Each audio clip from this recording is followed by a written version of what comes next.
नमस्कार दोस्तों, आज है 17 नवंबर। आज के करंट अफेयर के प्रश्नोत्तरी कार्यक्रम में आप लोगों का स्वागत है।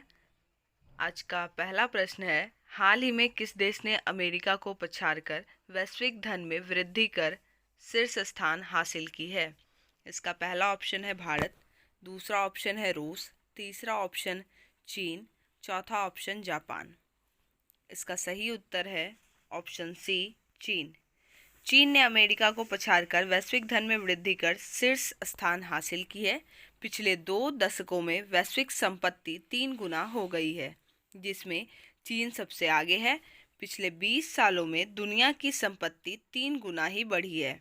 दुनिया भर के देशों की बैलेंस शीट पर नज़र रखने वाली management consultant McKenzie and company की अनुसंधान शाखा की रिपोर्ट के अनुसार चीन अब दुनिया का सबसे अमीर देश बन चुका है।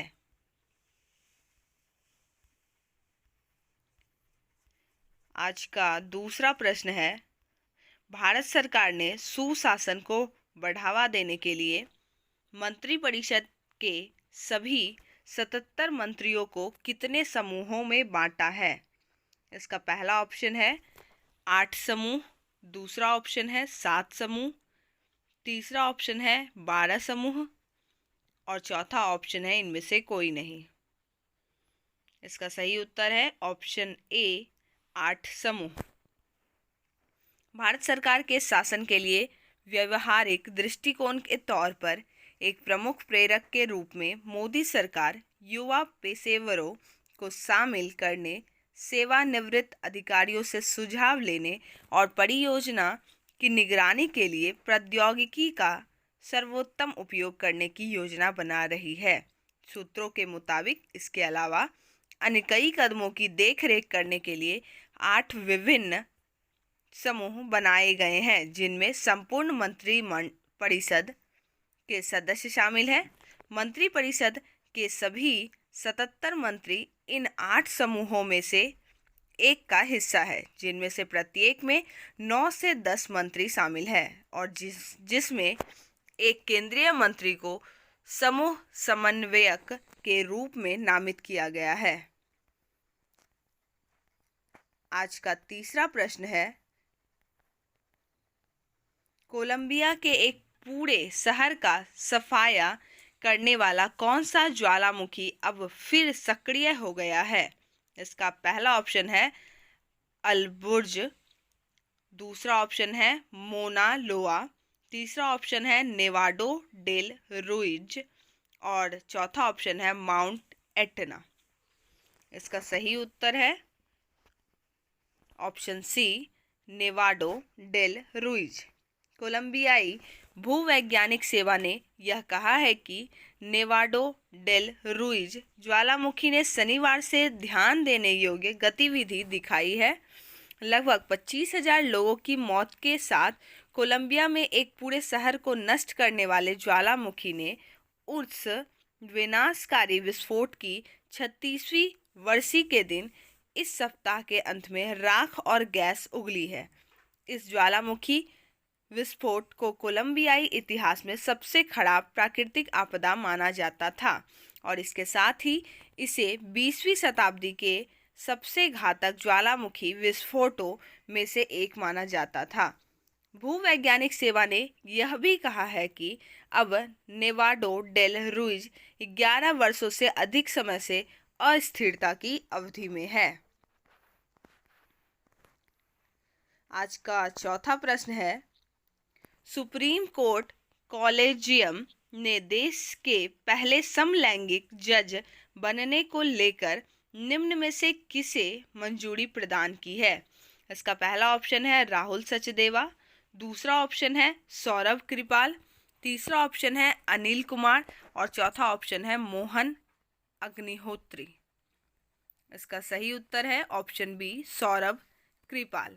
सुप्रीम कोर्ट कॉलेजियम ने वरिष्ठ वकील सौरभ कृपाल को दिल्ली हाई कोर्ट का जज बनाने का फैसला किया है। खास बात यह है कि वे भारत के पहले समलैंगिक जज हो सकते हैं। ये फैसला न्यायपालिका के इतिहास में भी एक मिसाल बन सकता है। सुप्रीम कोर्ट के कॉलेजियम ने पहली बार किसी समलैंगिक को जज बनाने का फैसला किया है।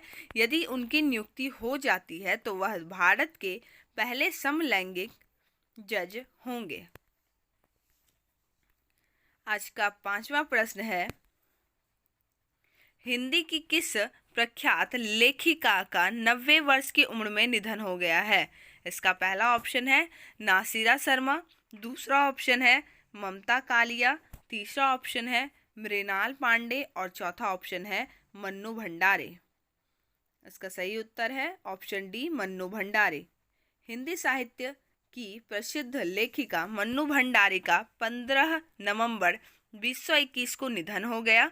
वे 90 साल की थी। मन्नू भंडारी हिंदी साहित्य की जानी मानी शख्सियत थी।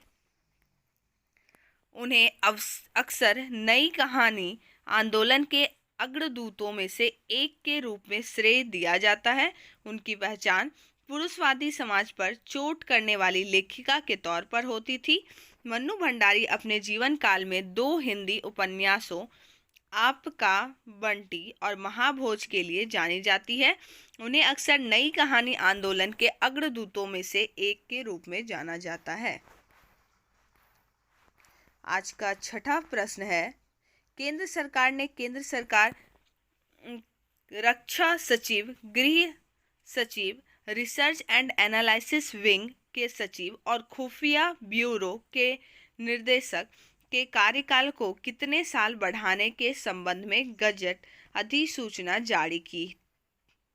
इसका पहला ऑप्शन है 3 साल, दूसरा ऑप्शन है 2 साल, तीसरा ऑप्शन है 4 साल और चौथा ऑप्शन है 5 साल। इसका सही उत्तर है ऑप्शन बी, 2 साल।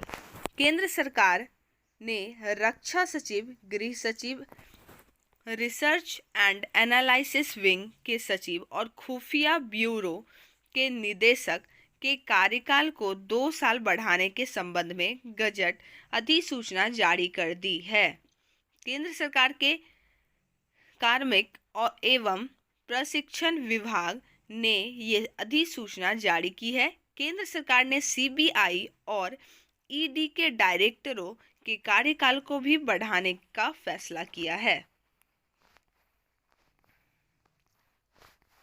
आज का 7वां प्रश्न है,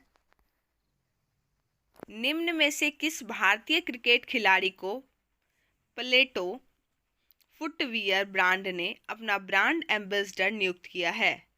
इसका पहला ऑप्शन है राहुल द्रविड़, दूसरा ऑप्शन है वीरेंद्र सहवाग, तीसरा ऑप्शन है अनिल कुंबले और चौथा ऑप्शन है हरभजन सिंह। इसका सही उत्तर है ऑप्शन ए, राहुल द्रविड़। बच्चों के फुटवियर ब्रांड प्लेटो ने प्रसिद्ध भारतीय क्रिकेटर राहुल द्रविड़ को अपना ब्रांड एम्बेसडर और मेंटर नियुक्त करने की घोषणा की है। प्लेटो भारत का पहला D2C फुट स्वास्थ्य केंद्रित फुटवियर ब्रांड है, जिसे विशेष रूप से भारतीय बच्चों के लिए डिजाइन किया गया है। प्लेटो की स्थापना मार्च 2020 में रवि कल्याइल, सारा किलगोर और पवन करेती ने की थी। ब्रांड ने द्रविड़ की विशेषता वाले एक अभियान के साथ साझेदारी की घोषणा की है। आज का 8वां प्रश्न है, राष्ट्रीय प्रेस दिवस निम्न में से किस दिन मनाया जाता है? इसका पहला ऑप्शन है 10 जनवरी, दूसरा ऑप्शन है 12 मार्च, तीसरा ऑप्शन है 16 नवंबर और चौथा ऑप्शन है 20 मई। इसका सही उत्तर है 16 नवंबर।